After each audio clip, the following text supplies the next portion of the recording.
As the 88-year-old pontiff battles pneumonia, we'll have the latest on his condition. And keeping the city safe from another superstorm Sandy.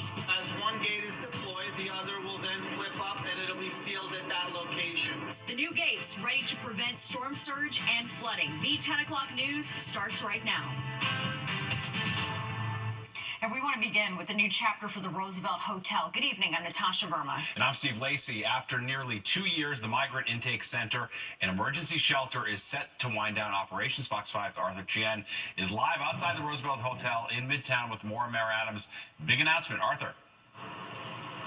Steve, Natasha, this current chapter ends in June. Now, this once glorious hotel quickly became a symbol of the financial and political stress the city was put under by the massive influx of migrants into the city. Now, the impact of converting this hotel into a migrant shelter and processing center was immediate. In particular, Mayor Adams' choice to use this expensive Midtown Manhattan location, that was criticized pretty much right off the bat. The hotel itself has more than 1,000 rooms and was closed in 2020 because of the pandemic.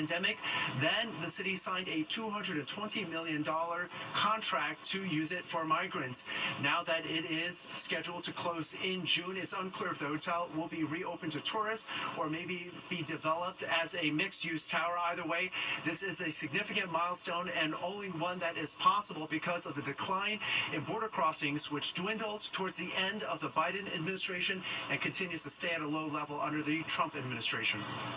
The Roosevelt Hotel was opened in May 2023 during the height of the crisis, with the city receiving an average of 4,000 arrivals each week. Now, thanks to our policies, we're down to an average of just 350 new arrivals each week. As of tonight, still close to 3,000 migrants are being housed here at the Roosevelt Hotel, which is one of more than 50 facilities the city has now announced it is closing. At this point, the city says it has spent $7 billion to house and feed migrants, as well as to provide the services that they need. This is while the city is grappling with a homeless and housing crisis that affects New Yorkers. Now, people we talked to in the area say this was never the right location, while also expressing empathy for the challenges that migrant families face. They were using that space, but it's in Midtown Manhattan. You know, I don't think the people are too happy about, having migrants in Midtown Manhattan. But these people, just trying to make a living, I think we all would really love to have like a great, beautiful hotel or, a high rise. Yeah, it was a beautiful hotel.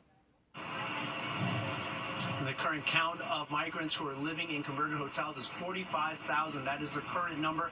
And one final thing that we should mention, guys, is that there was a concern among city officials that migrant shelters could easily become the target of immigration enforcement authorities. That might have been something that impacted the decision to close the Roosevelt Hotel. We're live in Midtown Manhattan tonight. Arthur Chien, Fox 5 News. Natasha, back to you. All right, Arthur, thank you. Still no sign of a missing boater after a vessel capsized yesterday in the waters of the Ambrose Channel. Tonight, the Coast Guard has suspended the search for 52-year-old Vernon Glassford. He was among a group of 6 friends on a 30-foot boat that departed from Howard Beach, Queens, Sunday morning.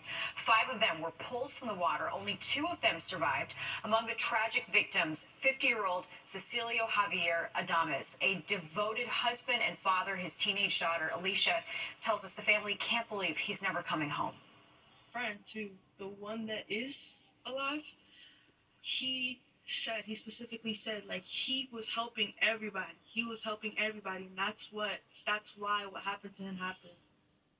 We're told all of them were experienced boaters and good swimmers. It's still not clear what caused the boat to capsize. New York Lieutenant Governor Antonio Delgado says he will not run for re-election with Governor Hochul next year. He was appointed by the governor in 2022. There is speculation that Delgado, a former congressman in the 19th Congressional District, will run for governor. Hochul's office responded in a statement saying, in part, quote, Governor Hochul had already begun taking steps to identify a new running mate for 2026. We will also be reallocating responsibilities within the administration to ensure that important initiatives that had been within the lieutenant governor's office are no longer neglected.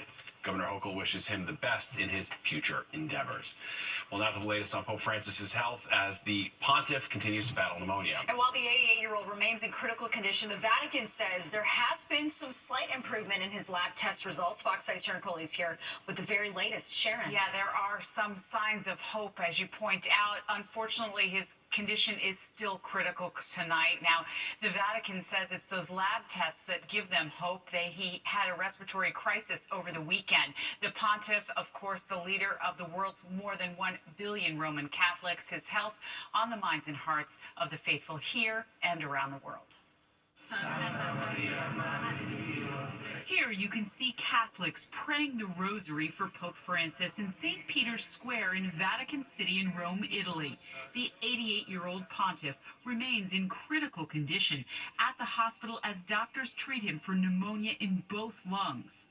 Well, I think it's a public manifestation of the love that we have for the Holy Father, the respect that we have for what he does for us, and that the whole body of the church, wherever they are, whether here in Rome or connected, can pray and unite ourselves in prayer for his health and for his ministry. The Holy Father was hospitalized nearly 2 weeks ago when his bronchitis turned into pneumonia. The Vatican says he's receiving oxygen and has had a blood transfusion. Despite his health problems, the Vatican says Pope Francis is in good spirits. Elena Procario-Foley is a professor of religious studies at Iona University. Pope Francis is a very dynamic figure, and he works without regard to his health. And everyone knows that part of his lung was removed when he was a very young man, yet he doesn't let that bother him. Prayers for the Holy Father coming in from around the world. Crowds praying outside the Pope's hospital in Rome. Here in New York City, Cardinal Dolan asking parishioners during weekend and weekday masses at St. Patrick's Cathedral to pray for Pope Francis. I love him. Hope he's around a little while longer, because I think you all would agree, like Pope St. John Paul II, he's taught us a lot about strength and weakness. The Holy Father's condition is concerning because of his age and his pre-existing lung disease, and there are mounting questions over whether he would resign if his health worsens. And the latest newsletter from the Vatican also saying the Pope has not had any more respiratory crisis since the weekend. Now, doctors say his prognosis, though, Natasha, does remain guarded. All right, Sharon, thank you. And to get the latest updates on Pope Francis's health, you can download the free Fox local app where you can stream our newscast anytime. The deadline for federal employees to submit productivity reports is rapidly approaching. President Trump backed Elon Musk's demand that federal employees explain their recent accomplishments by the end of Monday or risk getting fired. Even as government agency officials were told that compliance with Musk's edict was voluntary, confusion and anger over the situation spawning new litigation and adding to turmoil within the federal workforce. President Trump welcomed French President Emmanuel Macron to the White House today, where the two discussed ways to end the war in Ukraine. The U.S. and its European allies are trying to find middle ground after Trump declined to call Vladimir Putin a dictator and has previously blamed Ukraine for starting the war. Today, the UN Secretary Council approved a U.S.-backed resolution calling for an end to the conflict, but failing to mention Russian aggression. Tremendous distrust on both sides. That's why it's good that I'm coming in now, but I think it's to the very much benefit of Russia to make a deal. British Prime Minister Keir Starmer visiting Washington on Thursday to meet with President Trump. Trump says he's hopeful a deal over rare earth minerals can be reached with Ukraine in exchange for ongoing American support. All right, let's talk weather and the February thaws here. We've got no complaints whatsoever. Meteorologist Nick Gregory here with more on the 50-degree temps that are waiting for us this week. Boy, it was beautiful today, Nick. It sure was. We had some 50-degree temps today, almost in the city. We stopped at 48, but look at Newark at 52, 54 down at Trenton, 50 at the shore, mostly mid and upper 40s across the island. Same deal, upper 40s Hudson Valley into Connecticut. We've cooled off a little bit from that now. Temperatures still in the mid-40s, though, in the city. 45, 44 Poughkeepsie, about 40 on the island in southern Connecticut, and heading down again into central New Jersey. South wind, well, that's going to help keep the temperature up a little bit. little bit breezy still. It's averaging about 10 miles an hour, maybe 5 to 10 miles an hour for most of the night. Now, we will have a lot of clouds, though, as the night goes along, but there's no precipitation nearby at the moment. But as we look off to the west here, you're going to see that there are showers making their move now across Chicago pretty quickly and down almost to just north of St. Louis. That little weak disturbance you'll see here in our futurecast is going to come in by moving through here by tomorrow afternoon. So just a lot of clouds really tomorrow. And then again, you get to that 2-3 o'clock timestamp here, and a couple of showers are going to be around. Notice a lot of it starts falling apart. So don't expect too much out of that. Sky goes clear. By the way, we'll be in the 50s tomorrow, but Wednesday is going to be the pick of the week here. Sunshine will rule, and temperatures again will be in the 50s up. But look what's going to arrive for Thursday will be a chance of showers. It'll be another mild day. All right, so mid-30s, low to mid-30s north and west tonight, about 39 or 40 in the city. A lot of clouds around. Tomorrow again, clouds win out. Isolated shower or two in the afternoon, but look at the temperatures, mostly in the lower 50s. Steve and Natasha. Nice, looks good. Thanks, Nick. Well, a pair of new studies raising red flags when it comes to cannabis use. The connection the research is making to increased risk of death and mental health issues. Plus this.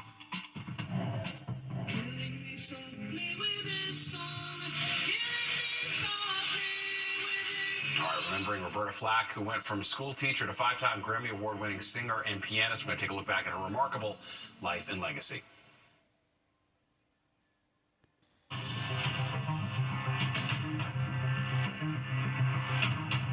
The MTA collected $48.6 million in tolls during the first month of congestion pricing. They projected $52 million for that time period, but the transit agency says the program is still on track to bring in enough money to fund mass transit repairs. Last week, President Trump moved to end the tolling program. The MTA immediately filed a lawsuit in response, and Governor Hochul says she made a case to Trump for congestion pricing, but she predicts that courts will eventually decide its fate. A holdover from last spring's protest over the Israel-Hamas war on Columbia University's campus is sparking a lawsuit as Fox 5's Duarte Geraldino shows us some Morningside Heights residents are suing the school over locked gates that they say violate the Americans with Disabilities Act. For decades, 116th Street was open to the public, a straight shot through Columbia's campus, but not anymore. It is really ridiculous. There's so many things that make it more inconvenient. A group of people who live nearby, including senior citizens, say Columbia is shutting them out literally. They argue the move violates the Americans with Disabilities Act and makes everyday life harder, and a lot of students agree with them.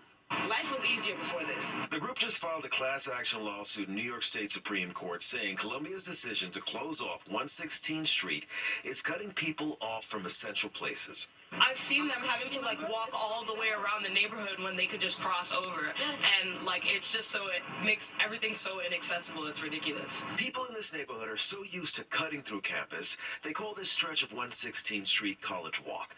The lawsuit argues that Columbia is breaking a 1953 agreement that guarantees public access to this street.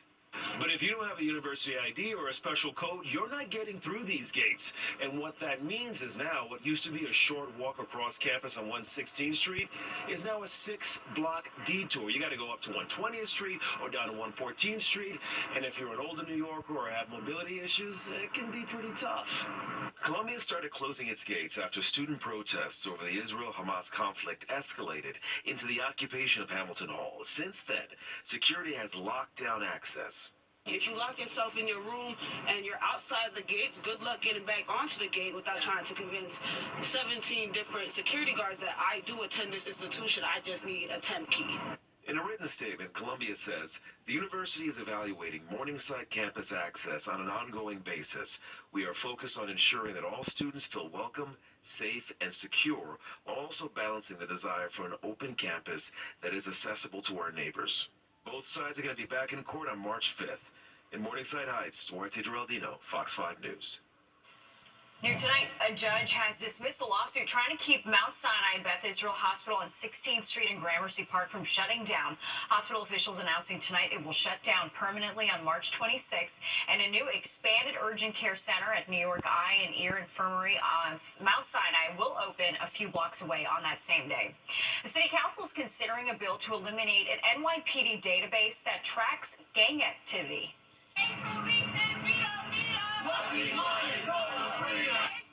Activists gathered on the steps of City Hall in support of the bill to abolish the database, which contains the names of thousands of New Yorkers. The Legal Aid Society says many people are unaware that they're even on the list, and the Public Safety Committee held a hearing on that bill. And another that would prevent police from getting DNA samples from minors without the permission of a parent or legal guardian. The police department says the database is a necessary and useful public safety tool. Now to new concerns over cannabis. It comes in the wake of 2 recent studies on cannabis use disorder. Which is what happens when a person can't stop using the drug, even if it's causing them health problems. Fox 5's Jessica Formoso has more. According to a new study out of Canada, patients who were hospitalized for cannabis use disorder had a higher risk of death. The study itself is looking at a subset of people who have a specific disease called cannabis use disorder, where they are basically addicted, meaning if they try to stop utilizing it, they cannot. Researchers looked at 11.6 million people for several years. They found those who were admitted specifically for cannabis use disorder were 2.8 times more likely to die within the next 5 years than people without the disorder. Cannabis use has nearly doubled in the last decade, especially in younger cohorts. It comes from a natural product on Earth, a plant, but it impacts different people in different ways. And I think that if you're someone who that it can impact you in a negative way, it's really important to avoid it and protect your brain and protect yourself. Dr. Rabia De La Torre is a gastroenterologist and assistant professor of medicine at NYU. She says the weed that is smoked today is not the same weed smoked back in the 60s and 70s. There's been a significant rise in the amount of THC that's within cannabis. THC is the psychoactive substance within weed, and the amount of THC, percentage-wise, has gone up significantly in the last 2 decades. The study, which was published in the Journal of the American Medical Association, or JAMA, states the risk was greatest in those ages 25 to 44 years old. Marijuana, for the most part, is legalized, and many more people are smoking it. Dr. Harris Straitner is an addiction specialist. I've seen more and more kids go to I've sent more and more kids to rehab, inpatient rehab, for marijuana in the past year than for any other drug. He says those with the disorder can develop severe vomiting and loss of weight. Meanwhile, another recent study found more cases of schizophrenia and psychosis in Canada have been linked to cannabis use disorder since weed has been legalized. I'm Jessica Formoso, Fox 5 News. Grammy Award-winning singer and pianist Roberta Flack has died.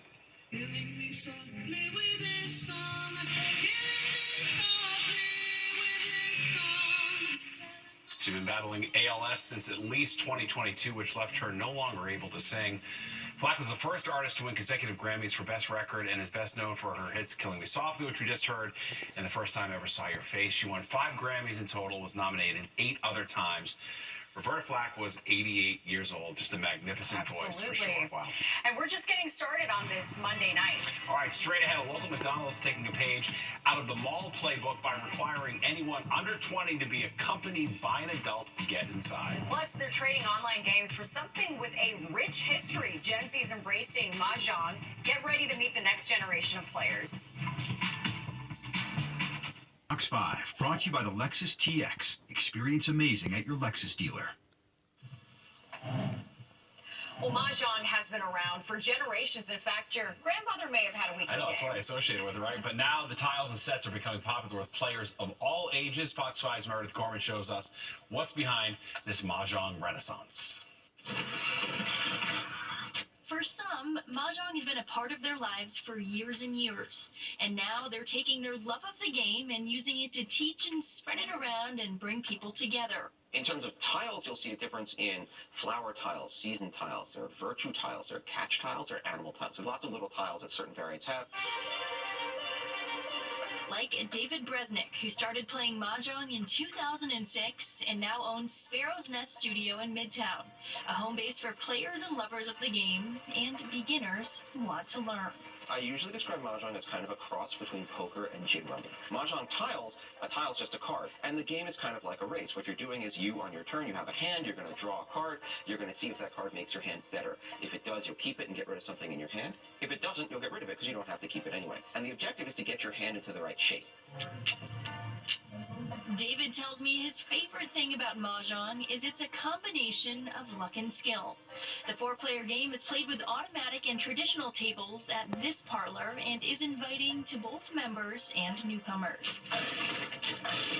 I started off as part of another large club that still exists today, but before this place came around, there was like nowhere you could go to play indoors on these automatic tables whenever you wanted for a very affordable rate. I actually just won my first game ever. Another Mahjong club has been rapidly picking up speed too. Green Tile Social Club was founded by 4 friends, Ernie, Grace, Sarah, and Joanne, who would gather to play the game together and ended up building a community from it. What was your best hand of the day today? It was 6 points. I think it was DDW, like all triples, and then 3 accessory points. I think maybe with the dome, self-draw, and maybe my flower.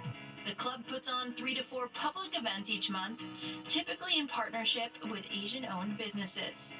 The events usually sell out, and this traveling Mahjong social club has not only cultivated many new friendships, but been a great way to bring a 200-year-old game to a new generation of players. For me personally, it has just brought me home to my culture. It has healed certain parts of me and how I see myself, how I value and cherish my culture, how I better understand my immigrant parents, how I connect with my friends, how I see community. Both Mahjong clubs inviting folks to learn the game, bringing people together, and spreading a beloved game to many. Meredith Gorman, Fox 5 News. It is cool, yeah. Keeps them rooted in person. No, for sure, It's yeah. good. That's right, putting her in touch with her grandma. I love that. Well, the fur is flying off the racks, that is. Yeah, fur coats are having a moment. Who's behind the resurgence and why they're shopping differently than generations past? And preventing the city from the next Superstorm Sandy-sized devastation. We're going to see the gates that will hopefully do just that. You're watching the 10 o'clock news. Who could forget this? The devastation left behind in 2012 after Superstorm Sandy slammed our area. And more than a decade later, the damage from the storm is still affecting our lives. But now there are new safeguards ready to be put in place. Nearly 100 gates will help stem storm surge and flooding in the city should we ever see anything like Superstorm Sandy again. Fox 5's Kendall Green has the details. The city sharing some state-of-the-art technology aimed at protecting Lower Manhattan residents from severe flooding by the push of a button. These electronic flip gates were designed to fight flooding, a part of the Brooklyn Bridge Montgomery Coastal Resiliency Project, launched a decade after Superstorm Sandy. Because there's going to be more and more disasters, natural disasters, so we might as well be ready for that. A series of several gates along the East River between the Brooklyn Bridge and Montgomery Street create a barrier to severe flooding more than 0.8 of a mile long. It'll eventually connect to a similar project just north of it, creating a nearly 3.25 mile flood protection system. Over 150,000 residents will be protected through this project. That's why we started off with this as one of our first phases, because of the impacts directly resulted from Superstorm Sandy. Lower Manhattan residents welcomed the progress of the project, sharing it could have prevented some of their previous experiences with severe flooding. I've been through a situation where I dropped off my son at school, and 15 minutes later I was told, come and pick him up because the whole school is flooded. I think if those things work, I think it makes me feel more confident about this area. The innovation is amazing. I mean, it's if by the push of a button you can protect so many people, it's, you know, technology and this engineering is incredible. Now, the city says a $300 million project is on time and on budget, and about 30 of those flip gates are already installed. They represent about a third of the project, while the remainder of the project is set to be complete by the end of 2026. That's the latest from the Lower East Side. Kendall Green, Fox 5 News. This just in, a deadly crash involving a car and a dirt bike in the Bronx. Officials say it happened at East 172nd Street and Metcalf Avenue in the Soundview section of the Bronx around 6:45 tonight. Police say an 18-year-old man was pronounced dead on scene. A 14-year-old girl and a 42-year-old man were taken to the hospital in stable condition. Police are still investigating how this all happened.